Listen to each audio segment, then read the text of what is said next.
함께 이 시간 하나님 앞에 한번 기도하겠습니다. 사랑하는 하나님, 하나님께서 우리에게 주님의 사랑과 하나님의 은혜를 부어주셔서 감사합니다. 하나님을 찬송할 수 있는 마음을 허락하여 주셔서 감사합니다. 주님이 저를 구원해 주셨으니 우리 하나님 앞으로 나아가 주님을 높여드리고 주님을 찬양하는 자리에 설 수 있도록 저희의 마음을 채워주신 하나님 감사합니다. 하나님께서 우리가 살아가는 삶의 과정에 이렇게 주님을 찬양하고 하나님께 나아가는 일이 순전한 마음으로 일어날 수 있는 하나님의 사람이 되게 하여 주시고, 하나님이여 정말 이것을 이용해서 다른 어떤 이익을 취하려는 것이 아니라 주님 앞에 나아가는 것이 우리의 삶의 가장 우선순위가 될 수 있는 주님, 그 순전한 마음으로 하나님 앞에 나아가 볼 수 있는 주님의 사람이 되게 하여 주옵소서. 주님, 그래서 하나님 앞에 나아갈 때에 주님께 순종할 때에 우리의 삶에서 그것이 가장 우리의 삶에 필요하고 가장 우선이 됩니다라는 하나님 이 지혜가 우리의 삶에 가득해질 수 있는 시간이 되도록 하나님이여 도와주옵소서. 모든 말씀 우리 주님 예수님 이름으로 기도드립니다. 아멘. 하나님이 우리에게 주시는 말씀 함께 읽읍시다. 사무엘상 18장 17절부터 30절까지의 말씀입니다. 사무엘상 18장 17절부터 30절까지의 말씀입니다. 우리 같은 목소리를 함께 읽도록 하죠. 17절부터 30절입니다. 시작. 사울이 다윗에게 이르되 내 맏딸 메랍을 내게 아내로 주리니 오직 너는 나를 위하여 용기를 내어 여호와의 싸움을 싸우라 하니, 이는 그가 생각하기를 내 손에 그에게 되지 않고 블레셋 사람들의 손을 그에게 되게 하리라 함이라. 다윗이 사울에게 이르되 내가 누구며 이스라엘 중에 내 친속이나 내 아버지의 집이 무엇이기에 내가 왕의 사위가 되리이까 하였더니, 사울의 딸 메랍을 다윗에게 줄 시기에 무홀랏 사람 아드리엘에게 아내로 주었더라. 사울의 딸 미갈이 다윗을 사랑하며 어떤 사람이 사울에게 알린지라 사울이 그 일을 좋게 여겨 스스로 이르되 내가 딸을 그에게 주어서 그에게 올무가 되게 하고 블레셋 사람들이 손으로 그를 치게 하리라 하고, 이에 사울이 다윗에게 이르되 내가 오늘 다시 내 사위가 되리라 하니라. 사울이 그의 신하들에게 명령하되 너희는 다윗에게 비밀히 말하여 이르기를 보라, 왕이 너를 기뻐하시고 모든 신하도 너를 사랑하나니 그런즉 내가 왕의 사위가 되는 것이 가하니라 하라. 사울의 신하들이 이 말을 다윗의 귀에 전하매 다윗이 이르되 왕의 사위 되는 것을 너희는 작은 일로 보느냐? 나는 가난하고 천한 사람이라 한지라.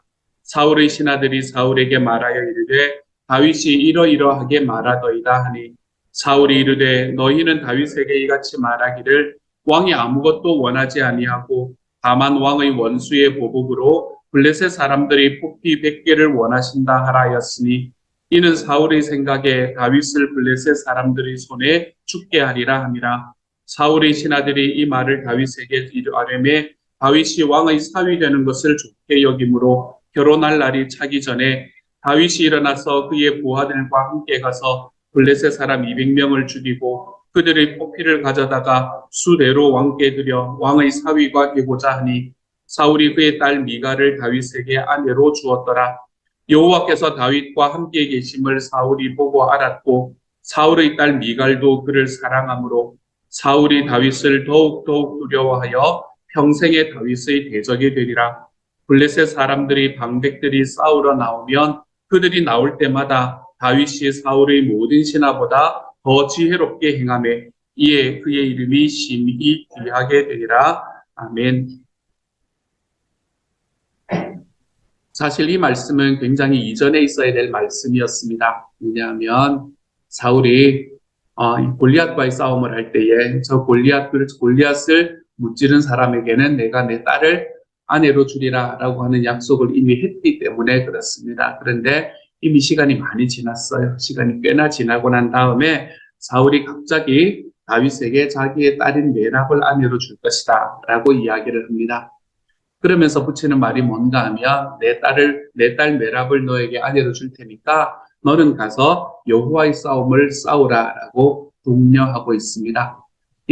이 원래 있었던 이야기와는 조금 다르죠. 그렇죠? 원래 있었던 약속과는 좀 다르죠. 이미 골리앗을 물리친 사람에게는 나를 내 사위로 삼겠다라고 약속을 했었었는데, 그러므로 골리앗을 무찌른 다윗은 다른 이야기가 없이, 다른 조건이 없이 사울의 사위가 될 수 있는 사람인데, 사울은 지금 자기를 위해서 싸우며 또 나가라 라고 이야기를 하고 있습니다. 그러니까 이게 약속이 좀 다른 셈입니다. 그렇죠? 한 입으로 두 말을 하고 있는 상황이지요. 그런데 여기서 다윗은 좀 애매한 태도를 취하고 있는 것을 보게 됩니다. 자신의 집안이 왕의 사위가 되기는 너무 부족하다라고 여겼기 때문에 그래요. 뒷부분의 이야기를 읽어보면, 오늘 읽었던 이야기의 뒷부분을 보면 그때 당시에 왕의 사위가 된다라고 이야기하는 것은, 왕가와 결혼한다라는 것은 아마 굉장히 큰 일이었던 것 같습니다.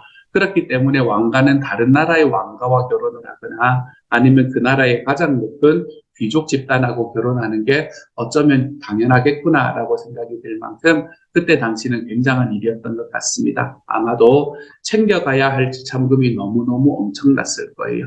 그렇기 때문에 다윗의 아버지도 사실은 베들레헴이라는 지역에서 꽤나 유지였던 사람이었었거든요. 근데 꽤나 유지였던 자기 아버지로도 도저히 감당할 수 없을 만큼 이 왕가의 가문이 된다라고 이야기하는 것은 그때 당시에 너무나 많은 물질과 재물이 필요한 일이었던 것 같습니다. 그래서 그는 자기 메랍과 결혼하는 것을 굉장히 주저하게 되는 거지요. 하지만 사울의 목적은 그게 아니었습니다. 다윗을 자기의 집안의 사위로 받아들이고 그것으로 인해서 더 많은 재물을 받는 이런 것들이 사울의 목적이 아니었죠. 사울의 원래 목적은 이렇게 자기의 딸을 준다라는 이것을 빌미로 해서 이 블레셋과 계속해서 다윗을 싸우게 만들므로 그 블레셋 사람의 손으로 다윗을 죽이려는 것이 사울의 원래의 목적이었습니다. 근데 지금 여호와의 싸움이라고 이야기를 하고 있는 겁니다. 사실은 누구를 위해서 싸우라는 건가 하면 나를 위해서 싸우라는 건데, 근데 계속해서 여호와의 싸움을 들먹이고 있습니다. 자기의 흑심은 감추면서도 하나님의 이름은 자꾸 들먹이고 있는 거예요. 지금도 이 사람 하나님을 핑계거리로 사용하는 경우가 우리의 삶에 보이는 것 같습니다. 하나님의 이름은 핑계거리지만 사실은 한꺼풀만 벗기고 들어가 보면 그곳에는 하나님의 영광이 드러나는 것이 아니라 나를 위해서 이용해 먹으려는 이야기들이 가득한 것을 보게 되죠. 겉으로는 하나님의 영광을 위해서라고 하지만 사실은 자신의 욕심을 채우려고 하는 경우도 있고, 자기의 이익을 위해서 일을 열심히 하면서도 하나님의 이름으로 포장하는 경우도 존재하지요. 얼마 전에 제가 보는 과학 유튜브가 있습니다. 제가 과학 유튜브 보는 거를 좋아하는데, 여러 개 보는 건 아니지만 한 사람 거를 열심히 보고 있는데, 어쨌든 그 중에 하나를 보고 있는데, 한 번은 그런 이야기를 하더라고요. 자기가 이렇게 만들어낸 그것이 이 컨텐츠가 다른 누군가에 의해서 그대로 도용이 되고 있다. 스크립트하고 모든 것이 다 도용이 되고 있다. 그래서 자기가 그거 하지 않겠다. 그냥 두고 보지 않겠다라고 이야기하는 것을 이렇게 올린 것을 보게 되었습니다. 그런데 이제 그것을 한 사람이 뭔가를 이용을 했었는데, 그걸 이용한 AI를 하나 이용을 했었는데, 그 AI를 이용했던 그 AI, 그것을 만들었던 사람이 또 한 사람이 있었어요. 근데 그분이, 이 CTS에서 나와서 간증도 하고, 하나님께서 나에게 이렇게 해주셔서, 내가 돈을 이만큼이나 벌었습니다. 자기의 무슨 뭔가를 만들어서 그것을 채널을 팔았는데, 그 채널 파는 걸로 20몇 억을 받고 이랬던 사람이었다고 제가 이야기를 들었습니다. 모든 사람들은 다 이상하다고 생각을 하는데, 새롭게 하소서 이런 데 나와가지고 자기가 하나님께서 기도했더니 하나님이 이렇게 그걸 주셨다라고 이야기를 하는 그런 이야기들, 소위 간증들, 그런 간증들을 하곤 했던 그 사람이 거기에 또 같이 붙어 있더라고요. 그러면서 돈을 벌기 위해서는 어떤 일도 그거 하지 않는 나쁘다고 이야기하지 않는 그런 과정들을 이렇게 걸어갔던 그런 사람을 제가 보게 되었습니다. 그런 걸 바라보면서 자기의 이익을 위해서 하나님의 이름을 들먹인다는 게 너무 쉬워지는 세상이 되었구나 라는 생각을 참 많이 하게 되었어요. 자기의 이익을 위해서, 자기의 성공을 위해서, 자기의 돈을 위해서 열심히 살아가고 그것을 위해서 힘써서 걸어가는 거예요. 누가 뭐라 하겠습니까? 그렇죠? 하지만 그 과정 속에서 그것에 하나님의 이름을 들먹일 때 그 뒤에 일어나는 후폭풍은 얼마나 클 것인가. 그것을 그 상황을 보면서 다시 한번 바라볼 수 있게 되었습니다. 그 사람은 간증했던 사람이라며 라고 하는 이야기가 제 마음을 얼마나 후벼팠는지 모릅니다. 그 밑에 나와 있는 댓글에 나와 있는 그 사람 어디에서 간증하고 다니던 사람이라며 라는 이야기가 제 마음을 얼마나 후벼팠는지.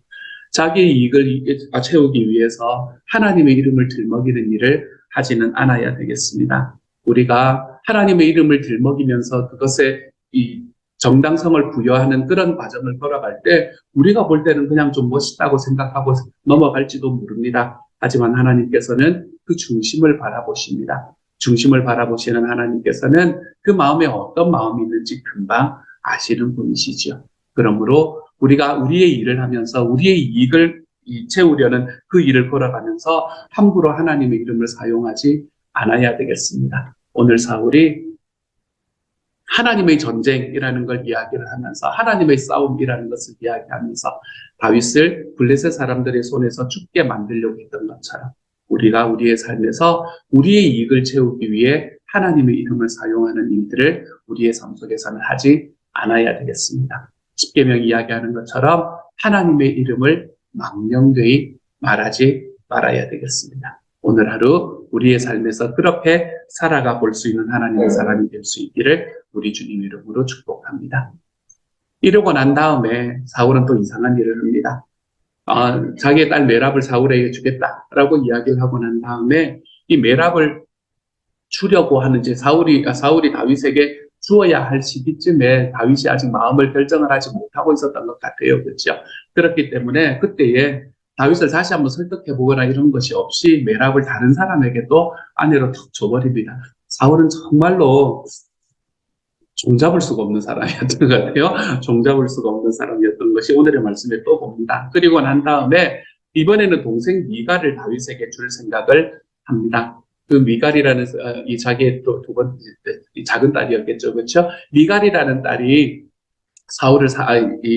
다윗을 사랑하고 있다라는 이야기를 전해 들은 사울은 이제 그러면은 둘째 딸 미갈을 다윗에게 주는 그런 계획을 하게 됩니다. 그러면서 다윗이 지참금이 없어서 계속해서 망설이고 있는 것을 알게 되지요. 앞에서 했던 이야기와 똑같은 이야기입니다. 자기는 왕가에 낼 수 있을 만한 그런 지참금은 가지고 있지 않습니다. 그러므로 이 결혼은 쉽지 않을 겁니다. 라고 이야기를 하고 있습니다. 그랬더니 이 사울은 잘 됐다라고 생각을 하고 이제 처음부터 시작을 해서 다윗을 블레셋 사람의 손에서 죽이게 만드는 계획을 지속하기 시작을 합니다. 그래서 지참금이 없다고 나에게 결혼을 하는 것을 주저한다면 돈은 필요 없다. 돈은 필요 없고 블레셋 사람들이 포피 100개를 가져오면 된다라고 이야기를 합니다.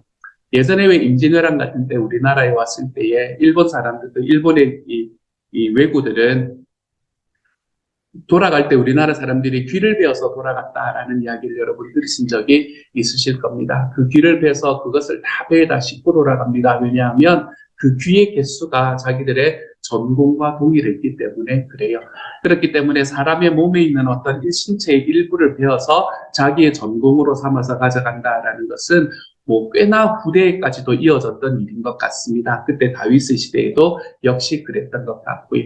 그래서 특별하게 또 포피 100개를 가져와라 라고 신하들을 통해서 일러주게 됩니다. 근데 포피 100개를 가져와라 라고 이야기하는 것은 결국에 사울이 가지고 있었던 이 계획의 일부였던 것이지요. 그렇죠? 블레셋과의 전쟁 속에서 블레셋과 싸우게 만들므로써 다윗이 죽도록 만들겠다라고 이야기하는 이 사울의 계획의 일부였습니다. 결혼을 핑계로 블레셋 사람의 손으로 다윗을 죽이려고 했던 것이지요. 이런 사울의 계략을 아는지 모르는지 사울이 돈이 아니라 블레셋 사람들의 피를 원한다라는 것을 안 다윗은 기꺼이 부하들을 데리고 나가서 그 블레셋 사람들 200명을 쳐 죽였다라고 이야기를 합니다. 그리고는 증거를 가지고 오죠. 100개를 요구했는데 200개를 가지고 온 셈입니다. 그렇게 사울의 사위가 되었습니다. 아마 다윗의 마음속에는 내가 사울의 사위가 되고 나면 더 이상 이제 가족이 되고 나면 더 이상 나를 죽이려고 하지 않지 않을까라는 그런 기대가 다윗의 마음속에 있기도 했던 것 같습니다. 그런데 다윗이 이처럼 자기가 이야기했던 것처럼 블레셋 사람들의 포피를 100개만 가져와라 라고 이야기했는데 그리고 그 싸움에서 다윗이 죽기를 바랬는데 그러기는커녕 2배나 되는 적을 무찌르고 돌아온 것을 본 사울은 하나님께서 다윗과 함께 계시는구나 라는 사실을 확실하게 알게 됩니다. 사실 사울이 모르지는 않았을 거예요. 그렇죠? 그동안에 다윗이 했던 승전보들은 하나님이 함께 하시지 않으면 이루어질 수 없는 일이었던 거거든요. 그런데 거기다가 자기의 딸인 미갈마저 다윗을 사랑하는 것을 바라봅니다. 자기가 가지고 있는 가장 큰 이 장수가 얼마나 힘이 있다는 것을 자기가 생각하던 것보다 더 능력이 있다는 것을 알게 돼요. 그리고 자기의 딸인 미갈이 그 사람을 깊이 사랑한다는 것을 알면 여러분 어떠실까요? 좋아야 되지 않겠습니까? 그렇죠? 좋아야 될 건데 그런데 사울은 그러한 상황 속에서 다윗을 더욱더 두려워하게 됩니다. 하나님의 영이 떠난 사람, 하나님의 영이 떠난 사람이 가장 큰 특징 중에 하나는 두려워한다는 겁니다. 두려워한다. 삶을 두려워하고 자기의 주위에 있는 사람들을 두려워하고 자기의 환경을 두려워하는 그 두려움이 하나님의 영이 떠난 사람의 특징이 됩니다. 하나님과 멀어지는 소위 말해서 성경이 이야기하는 것처럼 이 성령 충만한 삶에서 내가 멀어지기 시작을 하면 우리는 자꾸 두려움에 빠지게 되는 것을 보게 됩니다. 오늘 사울의 이야기가 우리에게 그것을 너무 명백하게 보여주지요. 사울이 이렇게 계속해서 두려움에 빠지는 것과 반대해서 다윗은 모든 신하들보다 더욱더 지혜롭게 행한다라고 이야기를 합니다. 모든 신하들보다 더욱더 지혜롭게 행했기 때문에 다른 사람들이 다윗과 함께 있는 사람들이 그의 이름을 더욱더 귀하게 여겼다라고 오늘의 말씀은 이야기를 하고 있네요. 하나님께서 함께 하시는 사람의 특징, 하나님과 하나님을 떠나는 사람의 특징이 두려움이라면 하나님과 함께하는 사람의 특징은 지혜롭게 행하는 것입니다. 하나님과 함께하는 사람은 그의 삶에 지혜롭게 행하는 것을 우리는 볼 수 있게 됩니다. 자, 그러면 지혜롭게 행한다라는 것의 의미가 무엇인지를 알아야 되겠죠. 그렇죠? 지혜롭게 행한다라는 말은 좋은데 좀 애매한 이야기거든요. 그래서 지혜롭게 행한다라는 말은 어떤 의미인가 하면 세상에 보기에는 좀 어리석을 수 있지만 하나님의 뜻을 잘 분별하고 순종한다라고 여러분이 생각을 하시면 되겠습니다. 하나님의 뜻을 분별하는 것, 그것이 지혜롭게 행하는 것입니다. 하나님께서 이 상황 속에서 나에게 무엇을 하기를 원하시는가? 하나님께서 여기에서 나에게 가르치는 것이 무엇인가? 이런 것들을 분별하는 겁니다. 세상의 문화는 끊임없이 우리를 나락으로 데리고 들어가려는 문화로 탈바꿈되어 가고 있습니다. 우리를 끊임없이 이 나락으로 끌어들여가려고 하는 이 문화에 반해서 여기에 반발해서 하나님의 뜻이 여기에서 어디에 있는가라는 것에 내가 분별하고 그 분별한 대로 순종하며 살아가는 삶을 살아갈 때 우리는 하나님 앞에 지혜롭게 행하는 사람이 되는 것입니다. 다윗은 하나님의 뜻에 순종했습니다. 하나님의 뜻을 분별하고 그 뜻에 순종할 줄 아는 사람이었습니다. 그래서 그러한 다윗을 하나님께서는 더욱더 형통하게 만드셨던 거지요. 어떤 상황 속에서도 어떠한 주변의 계략 속에서도 모략 속에서도 하나님께서는 다윗의 삶을 지키셨습니다. 그 모든 계략들을 넘어갈 수 있는 지혜를 허락하여 주셨고 순종하는 가운데 하나님께서 다윗을 형통하게 만드는 것을 볼 수 있게 되지요. 그리고 이 지혜는 지혜의 영이신 성령 하나님께서께로부터 온다라고 말씀은 우리에게 이야기를 합니다. 이것은 우리가 생각하고 우리가 계획하는 것으로 되는 것이 아니라 우리 안에 계시는 성령 하나님으로부터 우리의 모든 지혜들이 나온다라고 이야기를 합니다. 우리 안에는 이렇게 우리의 삶을 지켜주시고 우리의 삶의 지혜를 가르쳐 주시는 지혜의 영이신 성령 하나님이 계십니다. 그리고 그 성령 하나님은 우리와 늘 대화하기를 원하시지요. 그러므로 사랑하는 여러분, 내 생각으로 꽉 차서 행동하기 이전에 성령님의 말씀에 좀 귀를 기울일 줄 아는 하나님의 사람이 되어 가시기를 소망합니다. 나의 뜻으로 내 생각으로 나의 삶을 이끌어가려고 하기 전에 성령 하나님의 뜻이 무엇인지 거기에 그분의 음성이 무엇인지에 귀를 기울이고 그 하나님의 뜻을 좀 분별하며 살아가 볼 줄 아는 하나님의 사람이 되어 가시기를 소망합니다. 성령 하나님께서 우리에게 무엇이라 말씀하시는지를 깨닫고 분별하였다면 이제는 그 말씀에 하나씩 순종하며 걸어가 볼 줄 아는 하나님의 사람이 되어 가시기를 소망합니다. 분별하고 순종하는 삶. 내 안에 계시는 성령 하나님을 집중함으로 그 성령 하나님께 내 귀를 열므로 하나님께서 나를 어떻게 사용하실지를 분별하고 그리고 하나님께서 나를 사용하고자 하시는 그 방향으로 내가 순종의 발걸음을 걸어 들어가는 삶. 저와 여러분이 이러한 길을 걸어가 볼 수 있기를 소망합니다. 왜 그런가 하면 이것이 바로 지혜로운 길이다라고 말씀은 이야기를 하고 있기 때문에 그렇습니다. 사랑하는 여러분, 하나님을 떠난 사람은 두려움에 사로잡힙니다. 여러분의 삶이 지금 현실에 대한 두려움에 사로잡혀 있다면 내가 주님과 떠나 있지 않는가라는 것을 한 번쯤 돌아보시기를 소망합니다. 하나님과 함께하는 사람은 지혜롭게 살아갈 수 있습니다. 주님께서 우리에게 주시는 그 성령님의 음성에 근거하여 내가 그 성령님의 음성을 잘 분별하였다면 아하 깨닫는 것으로 끝나는 것이 아니라 내가 그 깨달음을 내 삶의 발걸음으로 디뎌내는 순종의 길을 걸어감으로 인해 내 하나님께서 우리에게 주시는 그 지혜로운 삶의 길로 한 걸음씩 걸어 들어가 볼 수 있는 하나님의 사람이 되어 가시기를 우리 주님 이름으로 축복합니다. 이 시간 같이 한번 기도하며 나아가도록 하죠. 같이 기도합니다. 사랑하는 하나님, 오늘의 말씀을 통해서 하나님을 떠난 사람은, 하나님을 떠나 있는 사람은 두려움에 빠지고 주님과 함께 있는 사람은 지혜롭게 산다는 것을 배우게 하시니 감사합니다. 사랑하는 주님, 우리가 두려움에 떠는 것이 아니라 주님 앞에 지혜롭게 살아갈 수 있는 하나님의 뜻이 무엇인지를 분별하고 순종하며 살아가 볼 수 있는 하나님의 사람이 되도록 주여 도와주옵소서. 주님의 이름을 망령되이 일컫는, 함부로 일컫고 나의 이익에 하나님의 이름을 더 씌우는 하나님, 이런 짓을 하며 살아가는 것이 아니라 사랑하는 하나님, 내 하나님께서 나에게 주시는 뜻이 무엇인지를 바르게 분별하고 주님이여 그 뜻대로 순종하며 걸어가 볼 수 있는 하나님의 사람이 되어갈 수 있도록 아버지 도와주셔서 우리의 삶에 있는 어떤 두려움 속에서도 오늘 하루 좀 더 자유로워질 수 있는 하나님의 사람이 되도록 주여 도우시고 함께하여 주옵소서. 모든 말씀을 우리 주님 예수님 이름으로 기도드립니다. 아멘. 하늘에 계신 우리 아버지여, 이름이 거룩히 여김을 받으시오며 나라 임하옵시며 뜻이 하늘에서 이룬 것 같이 땅에서도 이루어지이다. 오늘날 우리에게 일용할 양식을 주옵시고 우리가 우리에게 죄 지은 자를 사하여 준 것 같이 우리 죄를 사하여 주옵시고 우리를 시험에 들게 하지 마옵시고 다만 악에서 구하옵소서. 대개 나라와 권세와 영광이 아버지께 영원히 있사옵나이다. 아멘.